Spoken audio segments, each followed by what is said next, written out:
Chapter 8. Thinking in the Certain Way.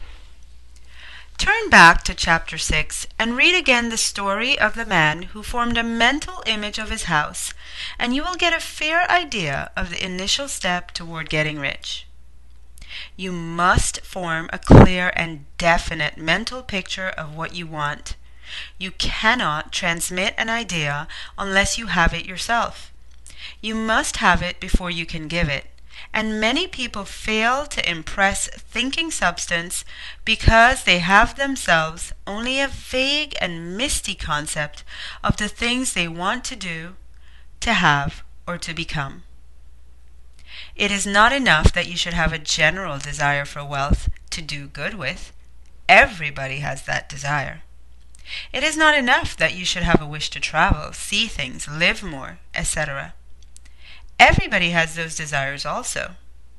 If you were to send a wireless message to a friend, you would not send the letters of the alphabet in their order and let him construct the message for himself, nor would you take words at random from the dictionary. You would send a coherent sentence, one which meant something. When you try to impress your wants upon the thinking substance, remember that it must be done by a coherent statement. You must know what you want and be specific and definite. You can never get rich or start the creative power into action by sending out unformed longings and vague desires. Go over your desires just as the man I have described went over his house. See just what you want and get a clear mental picture of it as you wish it to look when you get it. That clear mental picture you must have continually in mind.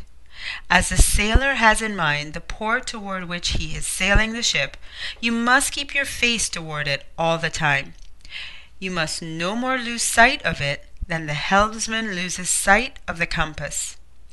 It is not necessary to take exercises in concentration, nor to set apart special times for prayer and affirmation, nor to go into the silence, nor to do occult stunts of any kind.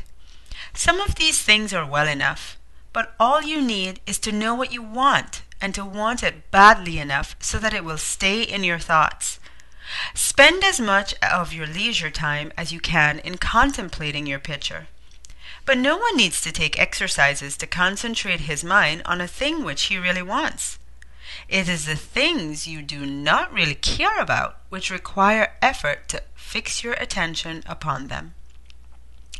And unless you really want to get rich, so that the desire is strong enough to hold your thoughts directed to the purpose, as the magnetic pole pulls the needle of the compass, it will hardly be worthwhile for you to try to carry out the instructions given in this book.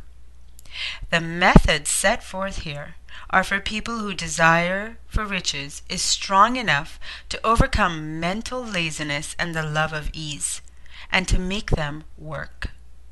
The more clear and definite you make your picture then, the more you will dwell upon it, bringing out all the delightful details, the stronger your desire will be. And the stronger your desire, the easier it will be to hold your mind fixed upon the picture of what you want. Something more is necessary, however, than merely to see the picture clearly. If that is all you do, you're only a dreamer. You will have little or no power for accomplishment. Behind your clear vision must be the purpose to realize it, to bring it out in tangible expression.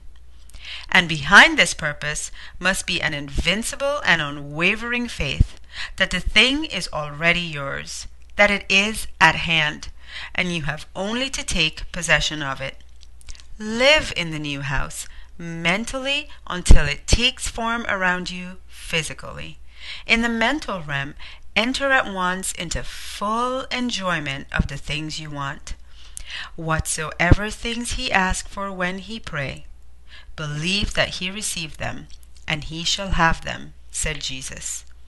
See the things that you want as if they were actually around you all the time. See yourself as owning and using them. Make use of them in imagination, just as you will use them when they are your tangible possessions. Dwell upon your mental picture until it is clear and distinct, and then take the mental attitude of ownership toward everything in that picture. Take possession of it in mind in the full faith that it is actually yours. Hold to this ownership. Do not waver for an instant in the faith that it is real. And remember what was said in the preceding chapter about gratitude.